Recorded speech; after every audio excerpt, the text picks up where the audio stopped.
Olá, povo querido, sejam bem-vindos a mais um Entre a Gente.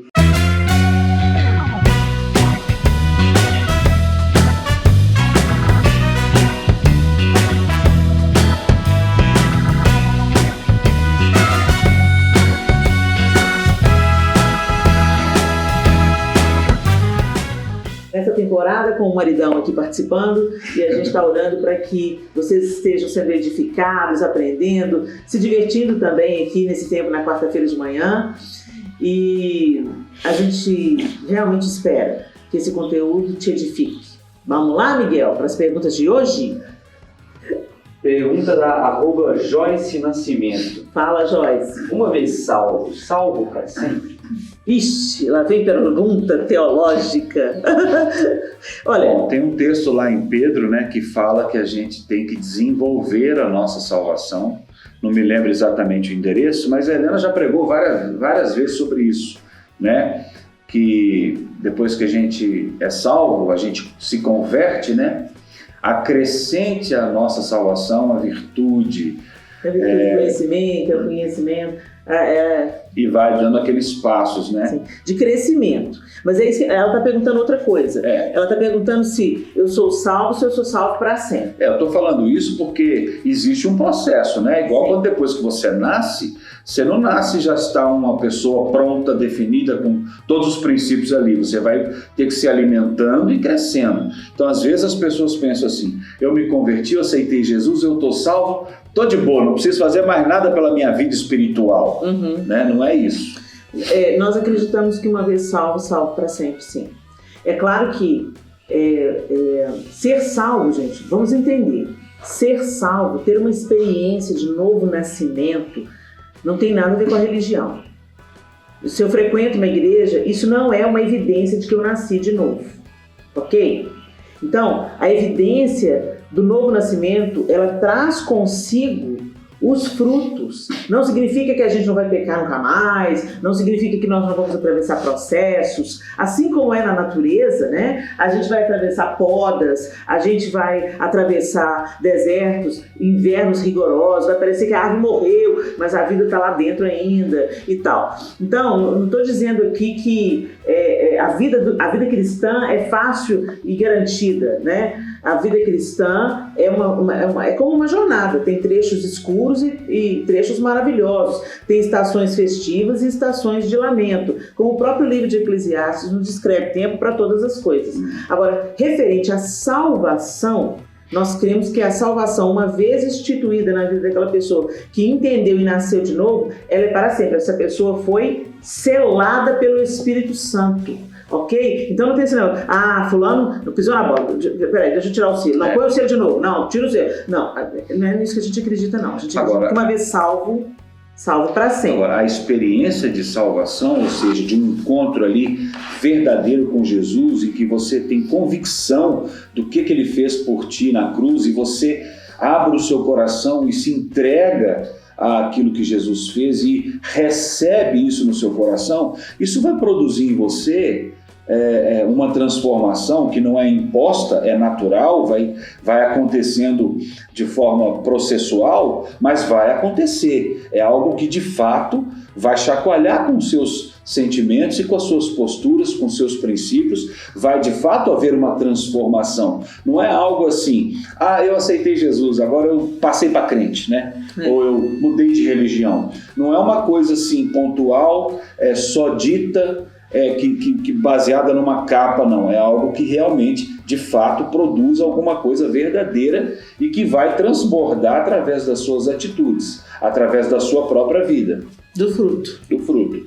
E uma dessas coisas, né, mais como consequência, é você querer congregar com outras pessoas que também professam a mesma fé que você. E aí você se inclui numa igreja, né? Começa a congregar com outras pessoas. Vamos adiante, Miguel. Pergunta da Vanessa. Qual conselho daria em relação a enteados? Bom, quando nós entramos num relacionamento, nós já temos a consciência da existência de enteados. Então, nós temos que ter a disposição de adotar os enteados como se eles fossem filhos. Exato. É o mesmo processo em relação a sogro e sogra. Né? Você, quando está namorando, você já conhece a família do seu namorado ou da sua namorada, e você tem que ter a consciência de que você, se casando com aquela pessoa, você vai estar entrando para a família daquela pessoa. Então, os pais serão seus sogros, e se é uma pessoa que já tem filhos, esses enteados, então, terão que ser para você como filhos também. Da mesma maneira que a gente encoraja da mesma maneira que a gente encoraja que o genro e a nora enxerguem o sogro e a sogra como pais, nós também encorajamos que aqueles que entram no relacionamento onde os filhos já existam, que eles sejam adotados no nosso coração como filhos. Isso não significa também, da mesma maneira que você não dá ampla liberdade para os seus filhos para se meterem no seu casamento, da mesma maneira esse cuidado deve ter tomado em relação aos enteados. Pergunta da Bringe Vilani. Qual a diferença entre ter o Espírito Santo e ser batizado pelo Espírito Santo? Bom, na medida que você entende o sacrifício de Jesus e confessa Ele como Senhor e Salvador da sua vida, então o Espírito Santo passa a habitar em você. E parte desse processo de desenvolver a salvação que a gente falou na primeira pergunta envolve a atuação do Espírito Santo. O fruto do Espírito vai sendo desenvolvido na sua vida. Em Efésios diz que é para a gente nos encher do Espírito Santo, né? Falando entre vós com salmos e hinos, cantando e salmodiando a Deus com todo o seu coração, dando graças por tudo, sujeitando-vos uns aos outros, enfim, fala lá a maneira como a gente vai se encher do Espírito Santo, e esse fruto do Espírito que está descrito lá em Gálatas vai começar a ser desenvolvido na sua vida. Então, é você ter o Espírito Santo, é você demonstrar através da sua vida essas qualidades, essas virtudes do fruto do Espírito. Você é selado pelo Espírito no novo nascimento e habilitado pelo Espírito a viver uma nova maneira de vida. Você vai viver um novo estilo de vida. Então, isso é ter o Espírito Santo. Tem muito mais a ver com seu caráter e sua maneira de agir do que alguma coisa sobrenatural. Sim. Agora, batizar no Espírito Santo, ser batizado no Espírito Santo, é receber dons do Espírito que te habilitam a muitas coisas. Por exemplo, nós cremos no dom de línguas hoje, né? E para que o dom de línguas serve? Primeiro, ele serve para edificação do nosso espírito, fortalecimento do nosso espírito. E segundo, para a edificação do corpo, quando há interpretação das línguas, ou seja, profecia, né? Então, e o que é isso? E isso são ferramentas para a igreja hoje, é uma das maneiras através das quais a igreja escuta Deus, né? Então nós devemos buscar também os dons do Espírito, discernimento, línguas e uma série de outros dons que nos habilitam. São como ferramentas para a nossa batalha, para a nossa jornada, para vivermos a nossa vida, ok? E isso tem mais a ver com uma manifestação sobrenatural. Eu espero que a gente tenha esclarecido aqui. Só para complementar um pouquinho. Às vezes uma pessoa, ela não tem desenvolvido dons do Espírito, não fala em línguas, por exemplo. Isso não quer dizer que não é uma pessoa espiritual. Yes. O caráter dessa pessoa pode estar perfeitamente forjado no Espírito. Essa é uma pessoa mansa, humilde, amorosa, que tem fé, que demonstra alegria, que tem domínio próprio, que tem paciência, ou seja, as virtudes do fruto do Espírito estão todas ali. Então, são dois aspectos diferentes. Pergunta da Karina Daniela. Fala, Karina. União estável entre um casal é legítimo no mundo espiritual ou é fornicação? Nós entendemos que a união estável ela foi algo instituído pela lei para proteger bens materiais, a posse de bens materiais. Para nós o casamento é bem mais do que isso, né? Então, sim, a resposta é sim. Nós não queremos aqui trazer nenhum tipo de acusação, tá, gente? Nem peso, mas ensino e esclarecimento. União estável não é casamento. Quem se casa assume integralmente o outro, ok? E partilha inclusive os bens. Então, nós entendemos como casamento e não união estável. É um compromisso assumido diante da lei, de Deus e diante da lei dos homens. Da sociedade, né? Então, a união estável, ela visa não proteger as conquistas financeiras. E casamento é mais do que isso, né, gente? Se você está com dificuldades, por exemplo, para organizar uma cerimônia, porque às vezes também a gente é forçado a fazer coisas que as pessoas dizem que tem que ser assim, tem que ter um casamento com isso e aquilo, e aí envolve uma série de gastos. Às vezes você não tem condição, por exemplo, de realizar uma cerimônia com convidados, com todas aquelas situações que às vezes pode ser o seu desejo também. Isso não impede de assumir o compromisso. Vocês podem assumir esse compromisso fazendo o casamento civil dentro da lei, como deve ser feito, e organizando uma cerimônia simples, às vezes só com a presença dos pais e dos padrinhos, mas pedindo a bênção de Deus para aquela união. Não precisa ser uma cerimônia cheia de pompa e cheia de situações. E às vezes as pessoas justificam a sua falta de compromisso, de querer assumir um compromisso diante dos homens, porque falam, quando Isaac recebeu Rebeca, teve cerimônia nem nada, ele já pegou ela, levou ela para a tenda e mandou brasa, consumiu o casamento. Gente, naquela cultura, naquele tempo, quando o cara pegava uma mulher pela mão e a possuía como mulher, ela era dele, com o consentimento dela. Não tô falando de estupro não, né? Ela saiu da terra dela, Rebeca saiu da terra dela, se encontrou com Isaac e eles se encontraram. Um acordo entre as famílias. Entendeu? Ela já veio como noiva, da terra dela. Eu vou para me casar, para estar junto com o homem. Não teve cerimônia, não teve assinatura de papel, nem nada disso. Mas vamos lembrar, aquilo era naquele contexto cultural. E a palavra de um homem ali valia para sempre.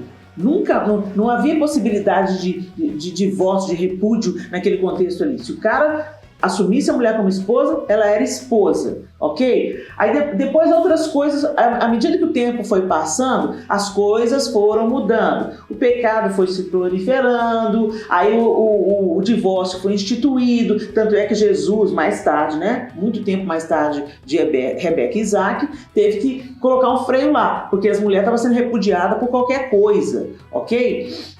Mas o próprio Jesus, que pôs um limite no divórcio e ordem nas coisas, ele falou o quê? A Deus o que é de Deus, a César o que é de César. Quando nós assumimos um compromisso diante de Deus, isso também deve ficar claro diante dos homens, ok? Então, se diante da lei dos homens, o casamento é válido a partir da assinatura de um papel, por que não? Exato. Se eu estou disposto a assumir o meu casamento perante Deus, então que eu o faça legalmente perante os homens e sim, peça a bênção de Deus. E Deus, para pedir a bênção dele para o casamento, não precisa de pompa, nem circunstância, nem vestido, nem festa. Isso é uma instituição humana, ok? Às vezes as pessoas se preocupam com isso, mas não se preocupam de estar tudo no papel, tudo certo diante da lei e diante dos homens. Então nós acreditamos nisso, nós crescemos nesse ambiente onde nós queremos trabalhar em concordância com aquilo que a lei institui referente ao casamento, ok? Se para ser considerado casado diante dos homens, nós precisamos de ir num cartório e registrar o nosso casamento, é isso que é o certo. Isso okay? Aí. Pergunta da Camila Azevedo. É errado pedir a Deus um filho com sexo específico? Ô Camila, errado não é não. Errado não é. Mas você nota que a gente, como seres humanos, nós temos uma mania de controle. Nós queremos controlar até o que nós queremos que Deus nos dê. E quando nós confiamos em Deus plena e absolutamente, nós precisamos acreditar que Ele tem o melhor para nós. Se Deus quer me dar um filho homem, ao invés de me dar uma filha mulher, Eu tenho que acreditar que aquele filho homem, com o desejo de Deus para a minha vida, é o melhor para mim. Gente, nós às vezes fazemos de Deus nosso servo. E isso acontece em todos os assuntos. Eu não estou me referindo apenas à escolha do sexo de um filho, não. Em todos os assuntos. Eu citei aqui no Entre a Gente passado que eu colocando regras para Deus, né? Deus, olha, eu nunca quero viver do ministério. Eu quero que o meu marido continue provendo a casa através do magistério. Eu não quero depender da igreja. Sabe como? Aquelas coisas. Isso é uma mania de controle, né? Eu não quero que meu filho se case antes dos 20 anos. Isso é uma mania de controle. Eu não quero que... E a gente começa a estabelecer regras e quando a gente vê, gente, a gente está orando pedindo a Deus para deixar a gente controlar ele. É muito sutil, né? A gente tem que confiar. Não é pecado, não é errado você expor o seu desejo para o Senhor. Senhor, esse é o meu desejo. Eu gostaria tanto de ter experiência, de ter uma menininha ou de ter um menininho, né? Eu gostaria tanto de ter essa experiência, mas eu acho que todas as nossas orações e petições ao Senhor, elas devem terminar como de Jesus. Contudo, não seja como eu quero, mas como tu queres. Eu gostaria muito, mas eu sei que o Senhor tem o melhor para mim. Então, se o Senhor não quiser me atender, eu vou te glorificar do mesmo jeito e vou entender que o Senhor escolhe melhor do que eu escolho. Em Romanos, né, a palavra diz que a vontade de Deus ela é boa, perfeita e agradável. Então, você tendo um relacionamento de filho com Deus Pai, você tem, obviamente, o direito e a possibilidade de pedir e abrir seu coração e pedir o que você quer. Isso não é errado. Agora, errado seria não aceitar a vontade de Deus. Às vezes Deus nos responde que não. E eu já vi casos assim de mães que realmente se frustraram tanto e ficaram com raiva de Deus. Mas espera aí, Deus é Deus ou Deus é nosso servo? É o gênio da lâmpada que satisfaz os nossos desejos, né? Então tenha isso sempre no seu coração. Como filha, peça. Coloca diante do Senhor os seus sonhos, os seus desejos, os seus anseios. Mas creia, Ele tem o melhor para você. Terminamos por aqui, né, João? Acabou? Acabou! Foi rápido. Foi rápido. Que Deus abençoe vocês, continue fortalecendo a sua jornada, a sua caminhada. Se você já segue a gente, que bênção. Se não, segue agora.